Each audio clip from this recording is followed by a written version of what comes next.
Վատիկանում ՀՀ նախկին դեսպան Միքայել Մինասյանն օրերս վստահեցրել է, որ անիմաստ է փնտրել, թե ով է բերել Նիկոլին, քանի որ ինքը գիտի, որ Նիկոլին բերել է ժողովուրդը։ Հայաստանում տեղի է ունեցել հեղափոխություն։ Այս առումով ինքն ու Նիկոլ Փաշինյանը վերջին ռոմանտիկներն են, որոնք 2018-ի իրենց արածը համարում են հեղափոխություն։ Մի կողմ թողնենք Միքայել Մինասյանի շահագրգռվածությունը թեման ցրելու, եկեք հասկանանք, իսկ արդյոք կարելի է հավատալ Միքայել Մինասյանին։ Ոմանք կասեն իհարկե, քանի որ նա նախկին դեսպան է եղել, Հայաստանի երրորդ նախագահ Սերժ Սարգսյանի փեսան է ու դժվար ստեր, իսկ ոմանք կհիշեն, որ առաջին անգամ չէ, երբ Միքայել Մինասյանը ստում է։ Մինասյանի հրապարակային առաջին սուտը եղել է 2017 թվականի խորհրդարանական ընտրություններից հետո, երբ Ժառանգություն կուսակցության անդամ Արմեն Մարտիրոսյանը հայտարարեց, որ ազգային ժողովում ներկայացվածություն ունի 3 մարդ՝ Սերժ Սարգսյանը, Գագիկ Ծառուկյանը եւ Միքայել Մինասյանը։ Սերժ Սարգսյանը ՀՀԿ-ով, Գագիկ Ծառուկյանը ԲՀԿ-ով, իսկ ահա Միքայել Մինասյանը ելք դաշինքով։ Մարտիրոսյանի այս հայտարարությանը սկզբում արձագանքեց Նիկոլ Փաշինյանը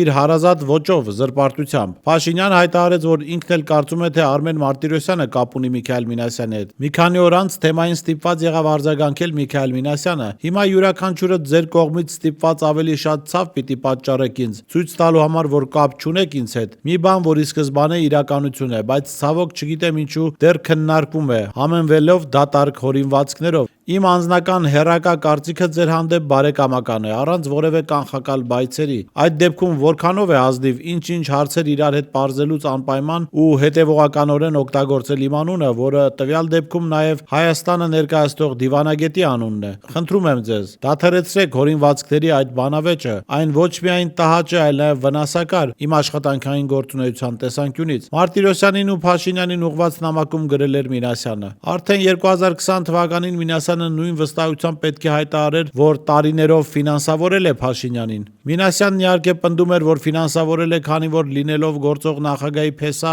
վախեցել է այդ նույն նախագահի իշխանության ներքո գործող բանտում գտնվող Նիկոլ Փաշինյանից։ Մինասյանը 2020 թվականի հայտարարությունը ապացուցում է, որ նա 2017 թվականին դեսպանի պաշտոնում հրապարակային ստել է, երբ հերքել է, որ կապ չունի Նիկոլ Փաշինյանի հետ։ Այսինքն ինքը Փաշինյանից պակաս ստախոս չէ ու հիմա էլ ժողովուրդը իրեն հավատալու տեղ չունի։ Մինասյանը եթե իրականում ցանկանում է օգնել Հայաստանին, ապա պետք է բացի իր եւ Նիկոլ Փաշինյանի համագործակցության ամբողջ շղթան, պարզ ասի, թե ում առաջարկով, հրահանգով է ֆինանսավորել Փաշինյանին, ծծակի պատմությունը թող պահի իրեն դեռ հավատացողների համար, ովքեր են Փաշինյանի եւ իր դրսի հովանավորները, այսքանը որ ասի մեծ լավություն արած կլինի։